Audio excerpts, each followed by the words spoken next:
সিম ভর্তা আমরা খাই, কিন্তু এভাবেও যে এক মজার সিম ভর্তা তৈরি করা যায় সেটা আজ আপনাদের দেখাবো। আসসালামু আলাইকুম প্রিয় দর্শক, ভিডিওটি স্কিপ না করে শেষ পর্যন্ত দেখতে আমার সঙ্গেই থাকুন যে আমি কিভাবে এত মজা করে বানাই। চলুন তাহলে দেখে নেই।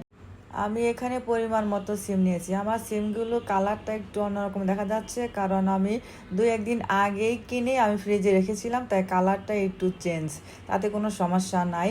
তো সিম আমি ভেতরে পরিষ্কার করে নিয়েছি, যাতে কোনো পোকা আছে কি না, ময়লা আছে কি না। তারপর ছোটো ছোটো করে কেটে নিয়েছি, অল্প পানি দিয়ে ঢেকে এটাকে আমি সিদ্ধ করে নিয়েছি। চুলার তাপ মিডিয়াম লোতে রেখে পানি শুকিয়ে আসলে আমি দেখছি কতটা সেদ্ধ হয়েছে সিম। তারপর আমি এর মধ্যে দিব অল্প পরিমাণ সরিষার তেল দিয়ে এটাকে আমি আরও কিছুক্ষণ সেদ্ধ করে নেব।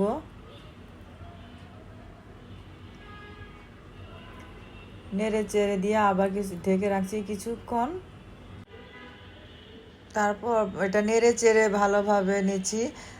যখন এরকম লাল লাল হয়ে যাবে, ভাজা ভাজা, তখন আমি এটা নামিয়ে নিব। তারপর আমি দিয়ে দিচ্ছি সরিষার তেল অল্প পরিমাণ, আর দিয়ে দিচ্ছি পরিমাণ মতো পেঁয়াজ কুচি দিয়ে এটা আমি একটা লাল লাল করে ভেজে নেব। এটা উঠিয়ে রাখছি। এখন দিচ্ছি কিছুটা কাঁচা মরিচ আর শুকনা মরিচ দুটো মিশিয়ে আমি এটাকে অল্প তেল দিয়ে ভেজে নিব। এমন ভাজা হলে আমি নামিয়ে নিলাম। এখন দিচ্ছি চিংড়ি মাছ পরিমাণ মতো। চিংড়িটা আমার ফ্রিজে ছিল অনেক দিন, তাই কালারটাও চেঞ্জ। আর দিলাম সামান্য লবণ।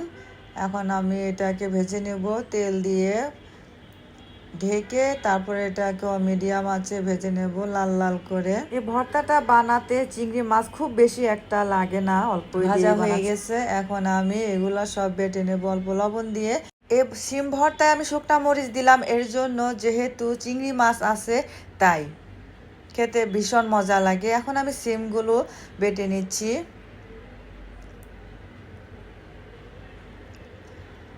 সিম বাটা হয়ে গেলে আমি চিংড়ি মাছগুলো দিয়ে বেটে নিচ্ছি। আপনারা এই ভর্তাটা পাটায় বানিয়ে নেওয়ার চেষ্টা করবেন। পাটা ভর্তা কিন্তু সবসময়ই মজা লাগে, ব্লেন্ডার করলে অতটা ভালো লাগে না খেতে।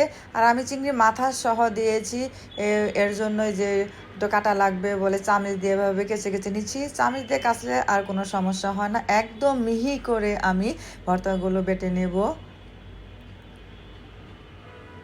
কতটা কালার সুন্দর লাগছে, ভালো লাগছে, খেতেও কিন্তু অনেক মজা।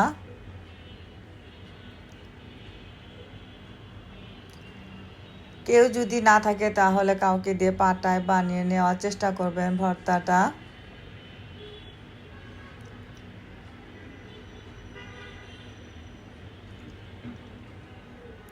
হাতের ভালোবাসায় আমি ভর্তাগুলো খুব সুন্দর করে বানিয়ে নিচ্ছি।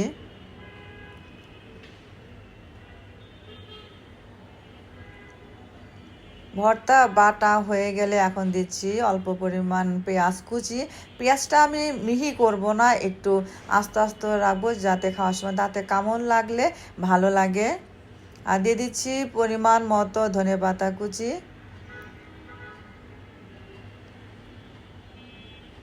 আমার ভর্তা বাটা হয়ে গেছে, খুব সুন্দর একটা ফ্লেভার পাচ্ছিলাম, যা ধনেপাতা দেওয়ার কারণে। একটু লবণ কম হয়েছিল বলে আর একটু লবণ দিয়ে দিলাম। আর দিচ্ছি সরিষার তেল পরিমাণ মতো। সরিষার তেল দিয়ে আমি আর দিচ্ছি ওই যে পেঁয়াজ যে ভেজে রেখেছিলাম সেটা দিয়ে আমি খুব ভালোভাবে মাখিয়ে নিচ্ছি হাতের ভালোবাসা দিয়ে। আপনারা ভর্তাটা এভাবে বানানোর চেষ্টা করবেন।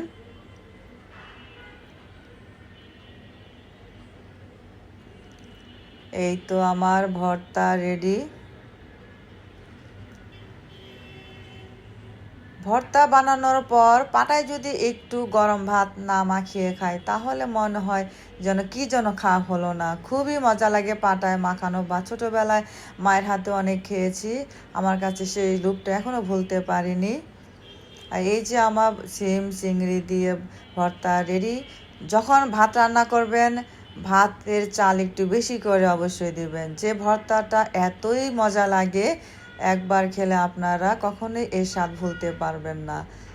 তো আশা করি আমার রেসিপিটি আপনাদের কিছুটা হলেও ভালো লাগবে, আর ভালো লাগলে আমাকে লাইক দিন, কমেন্ট করুন, পাশে থাকুন আর চ্যানেলটি সাবস্ক্রাইব করুন। ধন্যবাদ সবাইকে।